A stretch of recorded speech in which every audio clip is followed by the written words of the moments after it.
All right, welcome back to Late Night Lately. I'm your host, Chad White. If you didn't know, this is the premier late night podcast for the website, cpluscomedy.com. Like I just said, it's a website. Go there. Listen, I missed last week's episode. We have some news to talk about, so let's get to this monologue. Dominion Voting Systems settled its lawsuit against Fox News, bringing in a record $787 million in damages, but no formal televised apology has to be given by Fox News anchors, which is fine because the only way any of those people know how to give an apology is by leaving too little cash on a dresser and asking if Dominion needs a ride back to school. Now, I understand that that joke was way out of line, way out of character.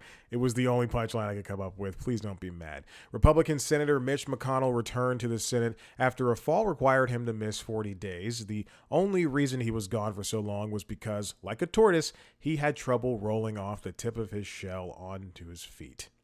I messed up some wording there. 89-year-old Democratic Senator Dianne Feinstein has reportedly not been present for 4 months of judiciary meetings due to health problems, most recently being diagnosed with shingles in February. Now, Democratic senators and organizations are calling for her to resign in order for them to nominate a replacement. And judging by the track record of those in our government, I highly expect a sexy, hot 81-year-old to join the ranks. SpaceX celebrated a test launch of a rocket this past Thursday, during which the rocket blew up after 4 minutes of flight. For $3 billion, you expect this thing to last longer. Couple that with exploding Teslas. How is it that the only thing Elon Musk is successful in doing with explosions is impregnating women who want nothing to do with him? I ad-libbed on that one a little bit because I thought it would be funnier, and it was. Apple opened its first Apple store in Mumbai, India this week. The plus side is iPhones made by the small hands of Chinese children won't have to be shipped as far. All right, that's the end of the monologue. Welcome back to Late Night Lately, episode 8. That was the best monologue delivery I've done thus far. Like I said, I mentioned in the before the monologue, I missed a week.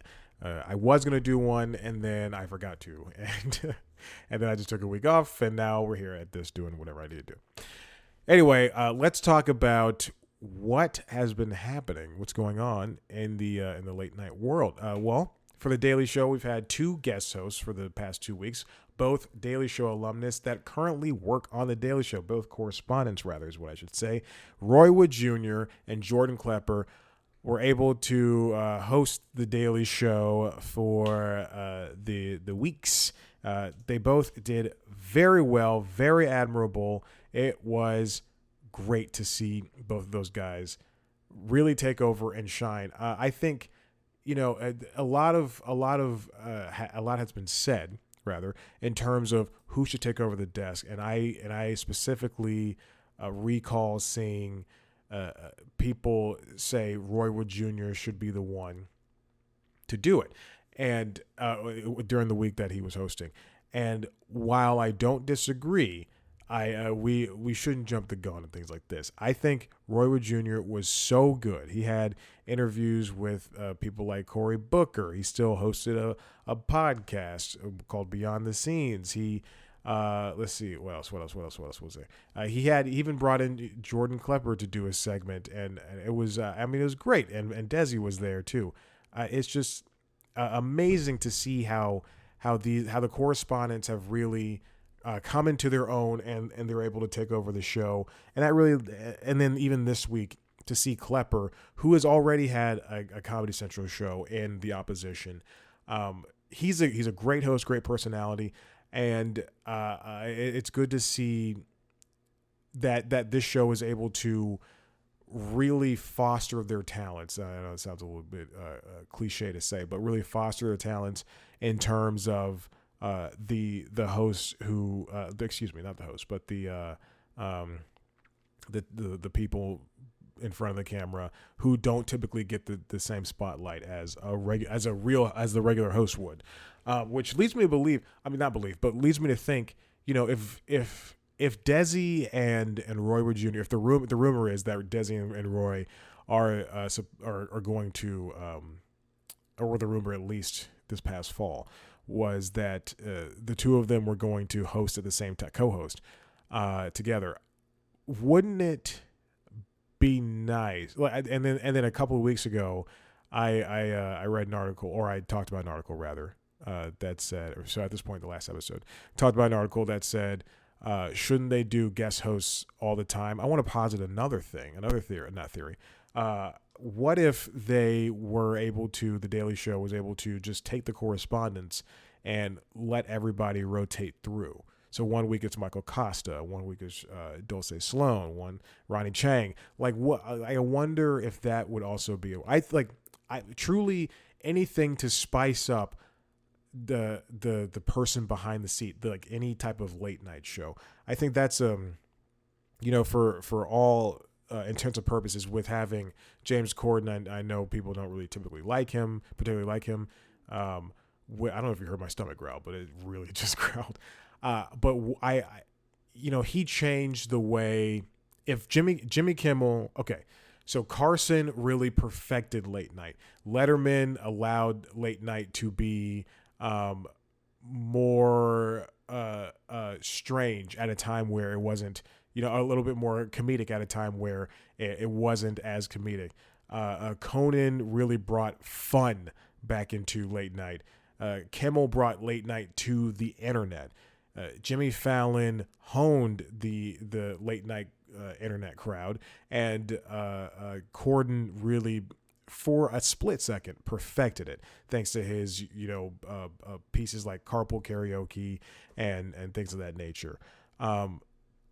I think the Daily Show could be the thing that really spices things up in terms of having people correspondents be the hosts and really show that, hey, these are the talents we have. Look at SNL. SNL doesn't have one good person. They have many good people. They've got the Please Don't Destroy guys. They've got Keenan. They've got the Weekend Update guys. Who was I going to say? I was going to say Melissa Villaseñor, but she's no longer on the show. And after that, I was going to be like Cecily Strong. She's no longer on the show. They've got Ego Wodum. They got Bowen Yang. So everybody's allowed to shine.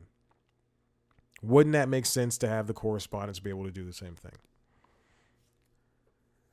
And I mean, I don't know. I think I like the guest host idea more, bringing in people for a week at a time. I think that's much better than having the correspondents. But I really think the correspondents only would be such a funny thing. Like, look at the show. It's like giving side actors their own TV shows. I understand the show was canceled, and I actually stopped watching it myself, but Schooled is a spinoff of The Goldbergs, and The Goldbergs is a great show full of character actors who get leading shots, and then and then also it's still filled with character actors. And then Schooled, the spinoff, set 10 years later, is still the side characters getting a chance. The side characters to the side characters starring in their leading roles. Even though I think Brian Callen was definitely canceled. Anyway, I do think that could be a viable option for them as well. The Daily Show should go without a regular host. Now that I think about it more. And quite frankly, I think the Daily Show might be the most consistent in terms of late night. Right now, at this point in time, I think it is the most consistent. Because even with these guest hosts, I'm enjoying it more than every other late night show, save for, Seth. What other clips I want to talk about? Let's see. I muted it this time. I pulled up a video. These are a lot of these clips. Some of these clips are from 2 weeks ago. So, but there was a joke about a dusty cue card that Seth joked about in a closer look, and he had his cue card guy Wally blow it off. I'm scanning. If you're looking at me watching the video, I'm scanning through, and I'm trying to find my words, but I'm scanning through looking for the dusty cue card. And I don't really necessarily need it. Anyway, So there's that. And then I accidentally closed down Squarespace. And then Jon Stewart came back to The Daily Show during World War Jr.'s time. And it was people really typically enjoyed that. And he was like Obi-Wan Kenobi. That was a very funny thing. Jordan Klepper went to, during World War Jr.'s time at The Daily Show, during his week, Jordan Klepper met with George Santos at Trump's arraignment, and that was a very funny, just the way how brazen that Jordan Klepper, or really anybody on The Daily Show can be. Like if you look at Jon Stewart's interview with that Republican senator gun advocate, just how brazen they can be when it comes to questioning. And it seems like, it's like having the best of both worlds, having the credibility of a CNN or an MSNBC, but then also being able to say something incredibly stupid and funny. During Klepper's week, Klepper talked to, this is the wrong video.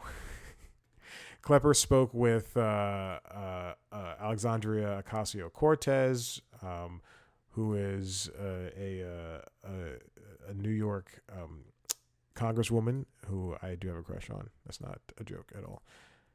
I'm trying to find the right link to this. And they went to... Oops. They went to, they talked about Trump, Clarence Thomas, ending violence, and they went to the Jacobi Medical Center in the Bronx to have that discussion, where Klepper was sweating through his shirt profusely. Then Seth Meyers stopped by the Late Late Show. That's right. They're allowed to do that. They used to not be able to, but they stopped by Late Late Show, where comedians like Will Hines and Reggie Watts, who's on the show. Who else is there? Will Hines and a couple other people.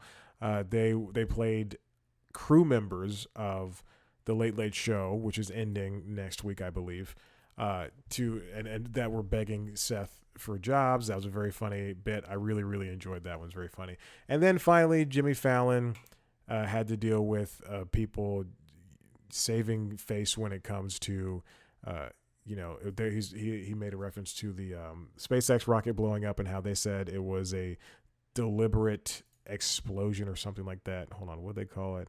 They called it I'm gonna look for it. Rapid unscheduled disassembly. And so Tariq Trotter and Michael Posner and Steve Higgins, the first two from The Roots, the latter is Steve Higgins from SNL / the sidekick to Jimmy Fallon. And producer and writer, whatever. Anyway, they all try to do things like that. Try to speak like that. Anyway, that's all the funny stuff that happened for the week. Now I will say this. So Seth was off this week, so I can't comment on him. But I would say this past week, in terms of late night, the guests were missing something. Like there weren't any outstanding guests. Now, let's pretend the Late Late Show is not ending, and they did manage to get people like Lisa Kudrow and Billy Porter and John Legend and Seth and things of that nature. But however, looking at Kimmel's group of people this week, and it's not to say like everybody that was on this week was bad. I'm just saying that it was just lacking. It was better on Kimmel. Kimmel was better because he had Bridget Everett and Patrick Stewart. But it's just sometimes I watch the monologue and then I go, who's coming up? Okay, I'm good. I'll go, oh, Bill Hader. I'll watch that. Anyway. But in particular, the Late Show with Stephen Colbert, just the group of people they had this week. He had Jenna Friedman. I talked to her years ago. Look at that. I like Jennifer Friedman. Jenna Friedman. Jennifer Friedman. Woody Harrelson and Justin Theroux were the standouts, but I mean, then if you just look at the week, it just wasn't that good of a week for people. I mean, I feel like people were on vacation. I don't know. That's just how I feel. Obviously, not everybody does say that. Now, the thing I want to talk about this week, this comes from Variety, written by Brian Steinberg. Night Jitters, TV's late TV crowd grapples with weakness in the wee hours. So as we know, there have been just waning numbers when it comes to late night. Late night just hasn't had the type of ratings that it typically used to have. And I mean, that just comes from things with the internet and everything popping up and streaming and everything. And it's just easier to watch clips online, to just watch the monologue that you want to watch, or the carpool karaoke that you want to watch, or the interview that you just want to watch, as opposed to having to sit through 42 minutes of a show. This person that Brian writes about, Maddie Luke, 26-year-old person in New York, they just follow the socials. They'll find an interview if they're interested in the guest. They want to watch something. They want to watch the dramas. They want to watch the comedy shows, but they're not really looking for late night, because those things can be easily broken down into monologue, interview, bit, music, comedy, stand-up. In 2018, 7 late night programs, NBC's Tonight and Late Night, CBS's Late Show, Late Late Show, ABC's Jimmy Kimmel Live, Comedy Central's Daily Show, NBC's Saturday Night Live. I don't know why we include Saturday Night Live in that. I understand that there is Weekend Update, but with Saturday Night Live being considered by the Emmys for a variety sketch series, I don't think that at any point that we should go, the 7 minutes that they do for Weekend Update should be considered along the same veins of Late Night and Daily Show and Late Show and things of that nature. But apparently those shows drew in more than $698 million in advertising in 2018, according to Vivix, a tracker of ad spending. But by 2022, the total came to $412.7 million, which is a drop of 41% over 5 years. It's tough. Streaming and the internet have really affected whether or not these shows are really succeeding when it comes to these numbers. There's so many different measurements now. There's live plus same day, live plus 3 day, live plus 7. Then they have to include the internet. YouTube clips. They have to include who's talking about it on Twitter using hashtags, who's responding to tweets, who's tagging in TikToks, who's watching the TikToks. And it's all different types of things that they can try to spin into usable numbers for ultimately advertisers. It doesn't matter for the viewers. It's all for the advertisers. Which is something that I thought about today when watching the Tonight Show, when Fallon, it was the episode with I guess I should pull it up because I genuinely forgot what it was. Let me just type in Tonight Show. The most recent episode was with Zoe Lister-Jones and Ray Romano, but this is something I've noticed before. When Fallon, they typically follow a format. They go monologue, and then they go interview, game, music, or comedy, and then they end the show.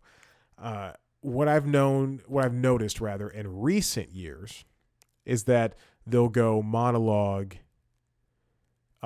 bit thing, like, hashtag Friday or hashtag Thursday or whatever it's called, or you tweet, we tweet, just whatever stupid things going on, and then they'll do game, and then they'll do interview, and my thinking to that is what they're suggesting is people here. I have two ways to think about this.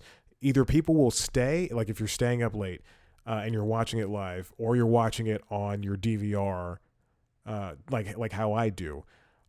People will go, okay, I want to see the monologue. Oh, he's talking to Ray Romano. I want to stay on to watch that, and then we'll go deeper into the episode, and then that counts as views. After a certain amount of time, that counts as you viewing the show. And so now I'm going to watch the Ray Romano interview, and then I could be done after the fact. But at that point, I've watched the monologue, I've watched the theme song, I've watched the game, I've watched the bit part, I've watched the first interview if I'm going to the second interview, or if I'm watching the first interview, and then that counts as the full viewing.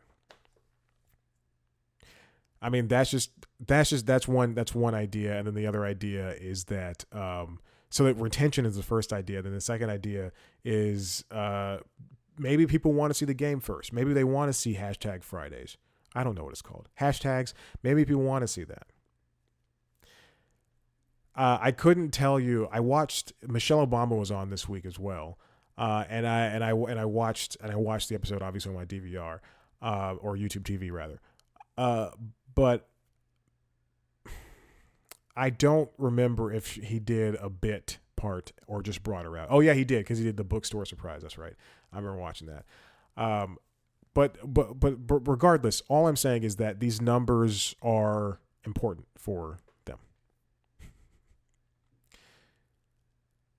All late night shows have made themselves more alluring to advertisers by offering product placements or even segments during which most of the hosts shout out a sponsor. I've seen it on Late Night. I've seen it on Tonight Show. But, quote, viewers are seeking out and finding their cut down highlights or moments rather than making the live episode appointment viewing, says David Setterbaum, executive vice president and head of video investment at Dentsu Media US. NBC's gotten out of practice of programming a show for 1:30 a.m. Comedy Central's portfolio of wee hours programming has been cut. Daily Show is the last remaining bastion of that. CBS is reportedly going to cancel Late Late Show, and they're going to do at midnight. Others had also been wary of doing that. Not everybody is. Advertisers are fickle, and that's why they have to keep doing upfronts, because advertisers will go like, hey, like Samsung will go, hey, I want to advertise. Let's see if we get, or no, excuse me. Let's see, like a network would be like, we see a lot of people who like to buy tech. Samsung, please advertise with us, and this is what you'll get. You can advertise on during an episode of Young Sheldon. If Paramount wants that, and like, hey, you can advertise on an episode of Young Sheldon, and we get 10 million viewers, if that. We get 10 million viewers, and they're dedicated week to week, and blah blah blah during a new episode, and you're gonna be able to get the most eyes on your new Galaxy devices. Anyway. When Conan O'Brien arrived at TBS in 2010, it was seen as a bid to compete more directly with the cable network's broadcast rivals, but Warner Bros. Discovery, TBS's new corporate parent, has made no move to find a replacement since O'Brien departed in 2021. They even canceled Samantha Bee's show, which was weekly. Netflix stopped doing late night shows. Apple runs a show with Jon Stewart, but any buzz around it has been minimal. The result, perhaps, of trying to run a series of this sort without the ability to promote it to a big audience, turning and regularly to primetime or daytime schedules. NBCU has tested a show led by Amber Ruffin for Peacock, but is producing fewer episodes as she works on a comedy pilot. This ratings are going down time over time. And you're just essentially fighting for scraps at this point. We've got a closer look from Seth Meyers' team over at Late Night. That's just a segment after the monologue, typically twice a week, 2 or 3 times a week. That often gets released on YouTube at 8 p.m., 8 or 9 p.m., 7 p.m. sometimes, even when the show was shot at 4 or 5. And then you'll see new clips from that episode roll in the following morning. Let's see. He talks about how Corrections, which is a great late night product, which is an online only segment, is on there every Thursday, and it's very heavy with inside jokes. And you see people, essentially what he's getting at is you see hosts trying to get their own other versions of content, because it's easy to get if you have a dedicated like not factory, if you have a dedicated contingent, a base of people who are continually watch things, like the corrections videos from Seth Meyers, they're never going to get more than 300,000 views, but that's because it's people that watch it. You know, if it does get a million, it's the people that watch it over and over again because they're fans of that. Colbert had a pickleball tournament on CBS. Shows like from NBC called That's My Jam. You know, Password. They've Carpool Karaoke does well on Apple TV. There's still an appeal. Kal Penn really wants to host a Daily Show. People are coming to host a Daily Show because it's an institution. And every single night you have to find something new. Conan, I know he talks about that a lot, is like finding something new was hard and the early years were tough. And even if you look at his later years, the things that they had to do or deal with or put up with, getting episodes, not numbers, runtime cut down or having to do an episode advertising.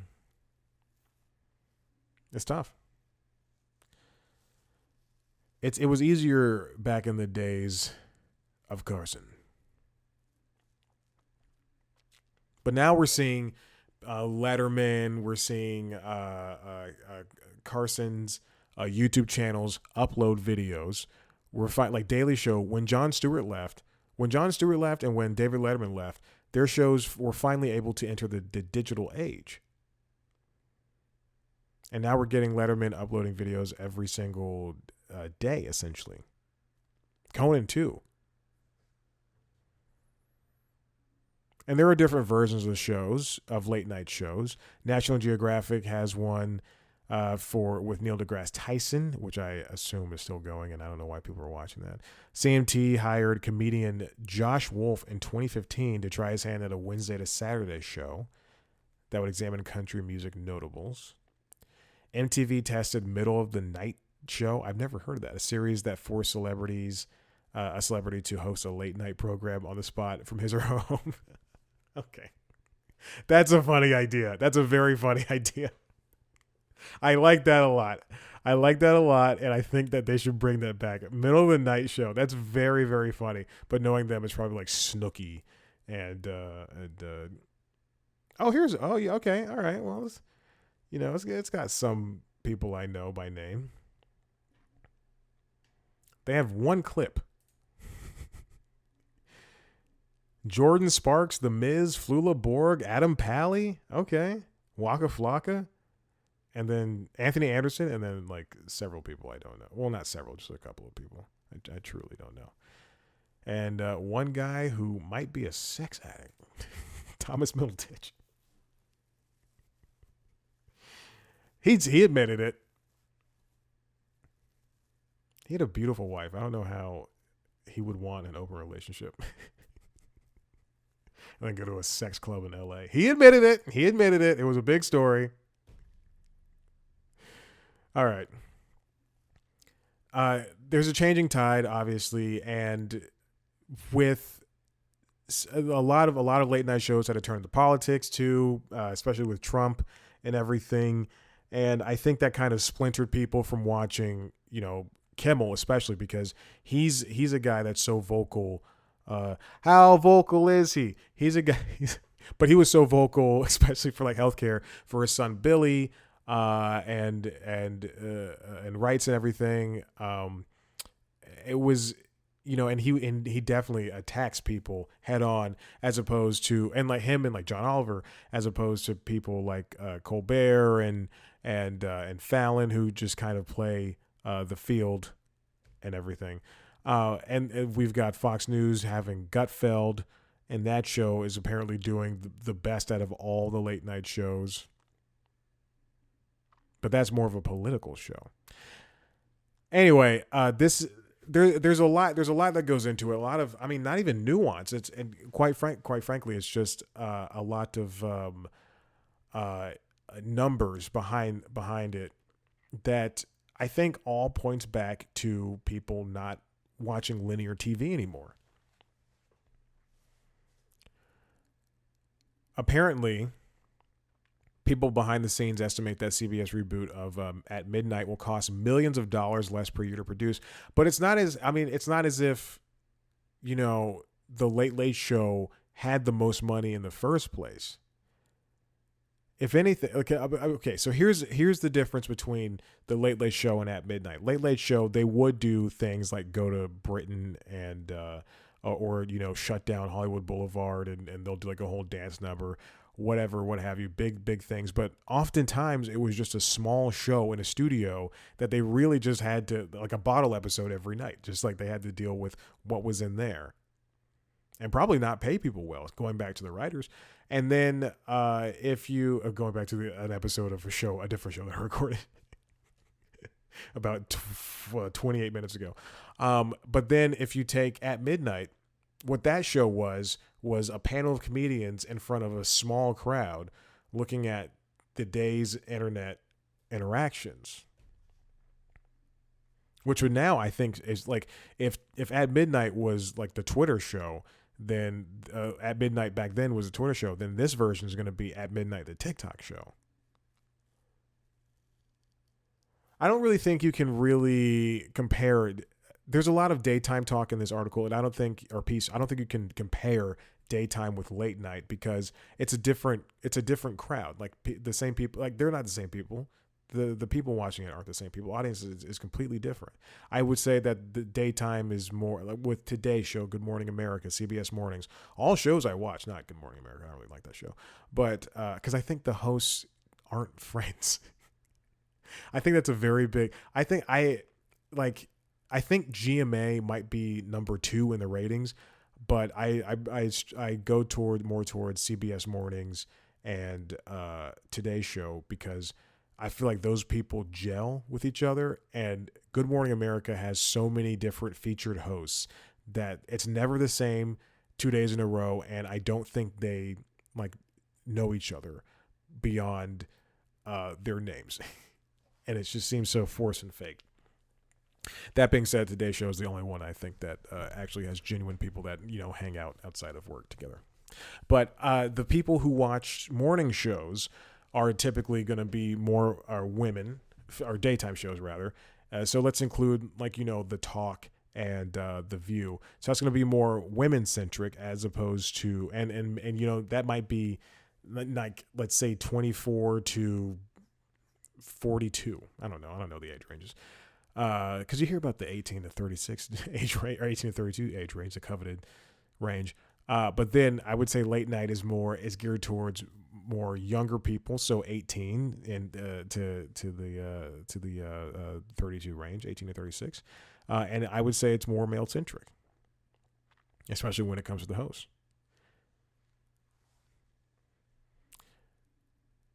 How about this? Are late night shows able to be reinvented in the middle of their runs? Let's go back to the Late Show. Let's go back to the Late Show. Tonight Show, Late Show. Let's go back to Late Show with Seth Meyers. Seth, when he started the show, he would deliver the monologue by standing up, looked uncomfortable. And then eventually, you know, a year or however many months in, he sat down, and it just became a much better show. It was just like he was able to do a lot more things by sitting down, oddly enough. And then the pandemic hits. He was wearing suits, and now he's not wearing suits, and now he's the loosest late night show host ever, and he's doing all these great things. I would say, even as small as it appears to be, Late Show reinvented itself, and you know, it might not have the most money. They might not do any stunts at all, but which you don't need for late night, but it is funnier. I think it's the funniest show, that and then the Daily Show, when compared to the likes of the Late Show and the Late Show and and Tonight Show. Did I say Late Show with Seth Meyers? Late night. I don't remember. But and now we have the Daily Show, which with Jon Stewart was a completely different show, and with Trevor Noah is the show it is we know now. And I think it is better with Trevor Noah, because we got the outside perspective, the person from. That's what CBS tried to do with James Corden, and I think later on it failed. It kind of backfired on them for these past couple of years. But with Trevor Noah, we got this outside perspective, someone who's a person of color from Africa, who's able to comment on American things and relate it back to his world that he came from. Versus, and I'm not saying Jon Stewart, I'm not comparing how funny they are or anything, but Jon Stewart, we needed him at a time where America was a little bit more gray, gray as in terms of, the different types of political things. It wasn't so hardcore red, blue, purple, whatever. It was kind of just like red, blue, red versus blue. That was it. Yeah. Anyway, a show can reinvent itself. A show can and is able to, but a network doing so would definitely take a little bit of time to get used to the changes. Even even if you change something over time, if you change something immediately, then it would be difficult. All right. And then where's it go from here? Kimmel's got a couple more years. Corden's leaving. I can see Colbert, staying for a couple more years. Fallon, I could see him doing it for the rest of his life. And Seth recently said on Corden's show, but I think it was a joke, that they'd have to pry him away. Like, he hopes to die in the middle of his show.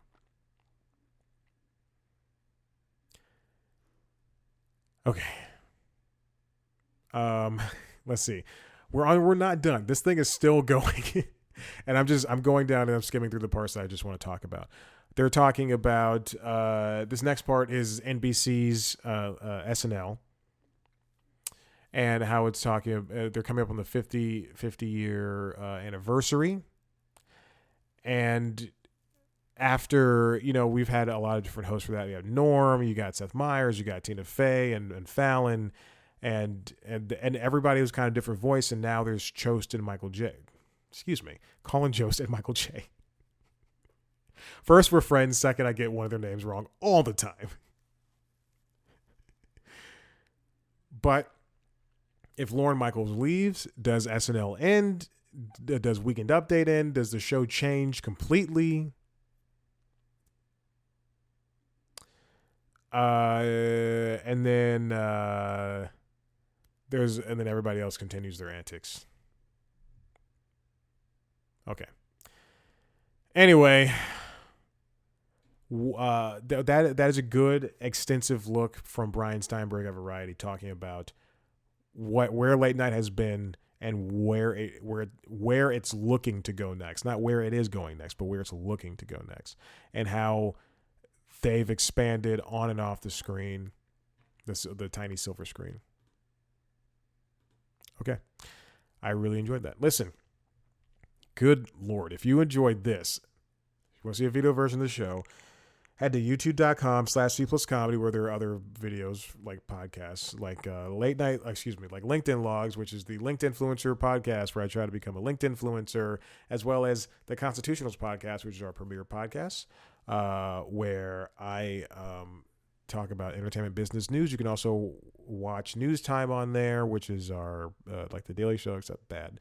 You want to see interviews with your favorite comedians, you can watch a show called The Interviews, as well as listen to those interviews under the Constitutionals feed on whatever podcast app you want. Most recently talked to Luke Moniz, very nice guy, who's promoting his album Happening in My Head. I've talked about it. This is the third time. I've done this for 3 different shows. Okay. And what else? You can follow us on TikTok, Twitter, Instagram, and Facebook at C+Comedy. Follow me at Chad Black White. Rate, review, subscribe to all of this stuff wherever you get your podcasts and wherever you get your YouTube videos. And I'm thinking this is it of the episode. Okay, I'll see you next time. Bye.